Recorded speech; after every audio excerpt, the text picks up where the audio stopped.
নিজের ব্যবহার করা পুরাতন কাপড় অন্য কাউকে দিলে উক্ত ব্যক্তির কোনো ক্ষতি হয় কিনা, ওযুর মাঝখানে যদি বায়ু নির্গমন হয় তাহলে কি আবার ওযু করতে হবে, কবর খোলার পর দাফন করার আগ পর্যন্ত কি খালি কবর পাহারা দিতে হয়, সিজদা অবস্থায় ফ্লোর থেকে পা উঠে গেলে নামাজ কি ভেঙে যাবে, আমি সালোয়ার কামিজের উপর হিজাব আর মোজা পরে নামাজ আদায় করি, নামাজের পোশাক হিসেবে এটা যথেষ্ট কিনা। নামাজে মনোযোগ ধরে রাখার জন্য পরামর্শ কামনা করছি। আমি হস্তমৈথুন ছাড়তে পারছি না, টাচ ফোন ছেড়ে বাটন ফোন চালাচ্ছি, তবুও ছাড়তে পারছি না, মনে নারীদের ছবি ভেসে উঠে, আমাকে পরামর্শ উপদেশ দিন। এক ব্যক্তি 4 লাখ টাকা মোহনা ধার্য করে বিয়ে করেন, বাসর রাতে 1 লাখ টাকা স্ত্রীকে দেন, তখন স্ত্রী বলেন তোমাকে অবশিষ্ট টাকা মাফ করে দিলাম। পরে যখন তাদের তালাক হয় স্ত্রী অবশিষ্ট টাকাও দাবি করে, মাফ করে দেওয়া টাকা দাবি করা জায়েজ আছে কিনা। চলুন তাহলে আর বিলম্ব না করে আমরা আমাদের প্রশ্ন উত্তরের পালায় প্রবেশ করি। সাকিব হোসেন আপনি লিখেছেন ওযুর মাঝখানে যদি বায়ু নির্গমন হয় তাহলে কি আবার ওযু করতে হবে। উত্তর হলো ভাই সাকিব যে ওযুর মধ্যে যদি বায়ু নির্গমন হয় তাহলে ওযু আপনাকে শুরু থেকে করতে হবে, অর্থাৎ মাঝে যে পর্যায়ে আপনি হাত ধুয়েছেন মুখ ধুয়েছেন তারপরে ওযু ভঙ্গ হয়েছে, এখন আপনি এখান থেকে কন্টিনিউ করলে হবে না, বরং শুরু থেকে আবার ওযু করতে হবে, কারণ ওযু ভঙ্গের কারণ পাওয়া গেছে মানেই হলো নতুন করে আপনার উপরে ওযু আবশ্যক হয়েছে, অতএব শুরু থেকে ওযু করতে হবে। এরপরে প্রশ্ন হলো সিজদা অবস্থায় ফ্লোর থেকে পা উঠে গেলে নামাজ কি ভেঙে যাবে। উত্তর হলো নবী করিম সাল্লাল্লাহু আলাইহি ওয়াসাল্লাম বলেছেন উমিরতু আন আসজুদা আলা সাবআতি আযম, আমাকে 7টি অঙ্গের উপর সিজদা করতে আদেশ করা হয়েছে। অতএব নাক, কপাল এবং 2 হাত, 2 হাঁটু এবং 2 পায়ের পাতা বা 2 পায়ের আঙ্গুল, এই 7টি অঙ্গকে ফ্লোরের সাথে মিশিয়ে সিজদা করতে হবে। এখন যদি কেউ এর মধ্যে কোনো একটি অঙ্গ ফ্লোরে টাচ না করেন তাহলে তার নামাজ হবে না, আর যদি টাচ হয়েছে এক মুহূর্তের জন্য আবার একটু উঠে গেছে তাহলে এটা মাকরুহ হবে, কিন্তু নামাজটা হয়ে যাবে। অতএব পুরো সিজদা জুড়ে যদি আপনার ফ্লোর থেকে পা উঠে যায় বা উঠা থাকে তাহলে সেক্ষেত্রে আপনার নামাজ হবে না, বা ওয়াজিব তরককারী হবেন, সেক্ষেত্রে আপনাকে সিজদা সাহু দিতে হবে, অথবা যদি নামাজের পরে এটি জানতে পারেন তাহলে সে নামাজ পুনরায় আদায় করতে হবে। অবশ্য কোনো ওযুর কারণে এরকম হয়েছে যে আপনি পা রাখার কোনো স্কোপ নাই, সেটা ভিন্ন কথা, তাহলে সেক্ষেত্রে নামাজ হয়ে যাবে, কোনো গুনাহ হবে না এবং সিজদা সাহু দিতে হবে না। এরপরে সাইফুর রহমান লিখেছেন এক ব্যক্তি 4 লাখ টাকা মোহনা ধার্য করে বিয়ে করেন, বাসর রাতে 1 লাখ টাকা স্ত্রীকে দেন, তখন স্ত্রী বলেন তোমাকে অবশিষ্ট টাকা মাফ করে দিলাম। পরে যখন তাদের তালাক হয় স্ত্রী অবশিষ্ট টাকাও দাবি করে, মাফ করে দেওয়া টাকা দাবি করা জায়েজ আছে কিনা। উত্তর হলো যে কোনো ধরনের চাপ ছাড়া স্ত্রী যদি স্বেচ্ছায় তার সেই মোহরের অবশিষ্ট টাকা মাফ করে থাকেন তাহলে সেটি মাফ করাটা বিশুদ্ধ। আল্লাহ সুবহানাহু ওয়া তাআলা বলেছেন যে ফাইন তিবনা লাকুম মিনহু শাইআ ফাকুলু হানিআম মারিআ, স্ত্রী যদি মোহর থেকে কিছু অংশ তোমাদেরকে ছেড়ে দেয় তাহলে তোমরা সেটা নিজেরা ভোগ করতে পারো, অর্থাৎ এটি জায়েজ আছে এবং স্বামীর জন্য এটা ভোগ করা জায়েজ আছে। অতএব স্ত্রী যদি মাফ করে দিয়ে থাকেন তাহলে স্বামীর জন্য সেটা হালাল হয়ে গেছে, এখন আর স্ত্রী সেটিকে ফেরত নেওয়ার সুযোগ নেই।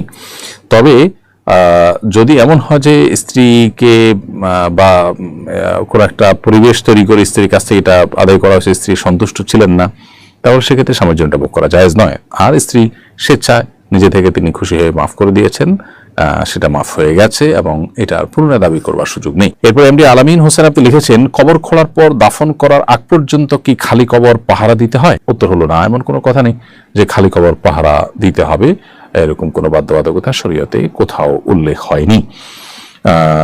যদি পারিপার্শ্বিক কোনো কারণ থাকে যেটি আসলে পাহারা দেওয়ার জন্য আবশ্যক সেটা ভিন্ন বিষয়, এছাড়া সাধারণ অবস্থাতে এটি কোনো আবশ্যক বিষয় নয়। এরপরে লিখেছেন আয়েশা ইসলাম নামাজে মনোযোগ ধরে রাখার জন্য পরামর্শ কামনা করছি। বোন আয়েশা ইসলাম, নামাজে মনোযোগ ধরে রাখার জন্য অনেকগুলো উপায় আছে, তার মধ্যে একটা হলো নামাজের ডিউরেশন বা সময়ের সীমা বাড়িয়ে দেওয়া। আপনি যে নামাজ পড়তে 2 মিনিট বা 3 মিনিট লাগছে আপনার, সেই নামাজ পড়তে আপনি ডাবল সময় 5 থেকে 6 মিনিট 7 মিনিট ব্যয় করুন। যে নামাজ পড়তে আপনার 10 মিনিট লাগছে 4 রাকাত বিশিষ্ট নামাজ, সেটা পড়তে আপনি 15 মিনিট লাগানোর চেষ্টা করুন, ইনশাআল্লাহ দেখবেন নামাজের প্রতি মনোযোগ বাড়ছে।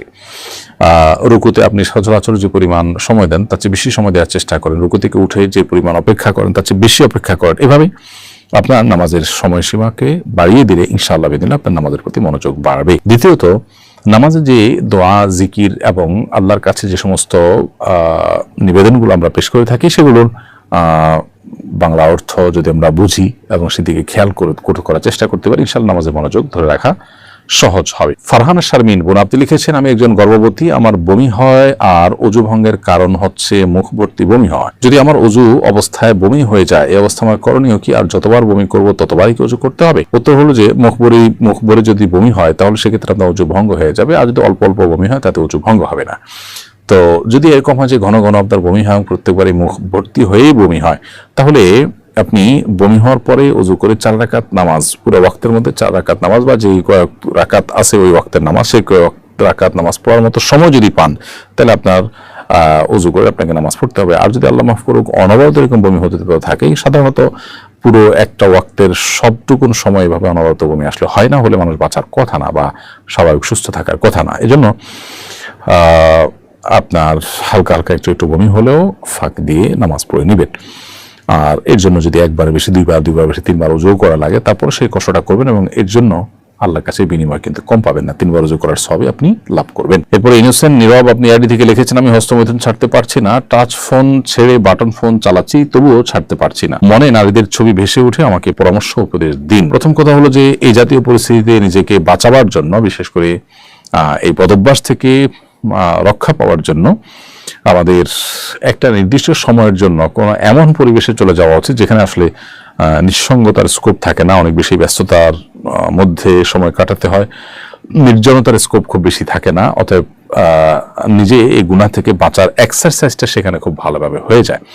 তো এরকম পরিবেশ বা এরকম পরিস্থিতিতে আপনি চেষ্টা করতে পারেন চলে যাওয়ার, তাহলে ইনশাআল্লাহ হয়তো আপনার এই গুনাহ থেকে বাঁচাটা সহজ হবে। এর বাইরে যদি অবিবাহিত হয়ে থাকেন, তারা দ্রুততার সাথে বিয়ে করা ফেলা উচিত, ইনশাআল্লাহ বিদিল্লাহ সেটিও আপনাকে এই বদভ্যাস ছাড়তে সহায়ক ভূমিকা রাখবে। নাজিরা ফাল্গুনি আপনি লিখেছেন, আমি সালোয়ার কামিজের উপর হিজাব আর মোজা পরে নামাজ আদায় করি, নামাজের পোশাক হিসেবে এটা যথেষ্ট কিনা? উত্তর হলো, নামাজের সময় মেয়েদের হাত পা এবং মুখমণ্ডল ছাড়া, হাত পা বলতে হাতের কবজি, 2 হাতের কবজি এবং পায়ের পাতা, তলার অংশ এবং আপনার মুখমণ্ডল, এটুকু ছাড়া পুরো শরীর ঢাকতে হবে।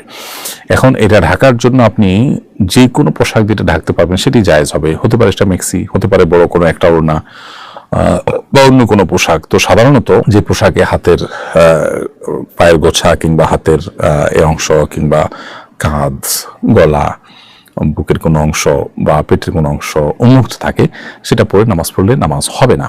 যদি এটা পরে নাও, তাহলে সেক্ষেত্রে এটার উপরে অন্য কোনো পোশাক দিয়ে অংশগুলোকে ঢেকে তারপরে আবৃত্তি করে নামাজ পড়তে হবে, কারণ এটি নামাজের জন্য আবশ্যক, সতর ঢাকা ফরজ। রোকসানা করিম বর্ষা আপনি লিখেছেন, নিজের ব্যবহার করা পুরাতন কাপড় অন্য কাউকে দিলে উক্ত ব্যক্তির কোনো ক্ষতি হয় কিনা?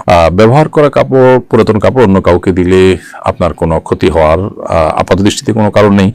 তবে একটা বিষয় আছে, সেটা হলো যে ব্ল্যাক ম্যাজিক করার ক্ষেত্রে অংশ মানুষের ব্যবহৃত কাপড় বা শরীরের চুলের অংশ, এগুলো অনেক সময় ব্যবহার করা হয়। অতএব আপনি কোনো গরিব মানুষকে দিয়ে দিলেন, তিনি পড়লেন, তার জন্য পড়াতে কোনো অসুবিধা নেই। কিন্তু যদি এমন হয় যে কেউ এটা দিয়ে ব্ল্যাক ম্যাজিকের কাজে, সেহেরের কাজে যদি ব্যবহার করতে পারে, সে আশঙ্কা থাকে, তাহলে সেটা অ্যাভয়েড করা দরকার, সেটা আপনার নিজের সেফটির জন্য, যদি এরকম ব্যক্তি হয় যাকে নিয়ে আপনার সন্দেহ হয়। বাট এছাড়া গরিব মানুষ একজনকে দিয়ে দিলেন, আননোন মানুষ বা অপরিচিত মানুষ, অথবা এমন মানুষ যিনি পরিচিত কিন্তু এটা তার দ্বারা আপাত দৃষ্টিতে করার কোনো কারণ নাই, তাহলে সেক্ষেত্রে এটা অবশ্যই তিনি ব্যবহার করতে পারেন।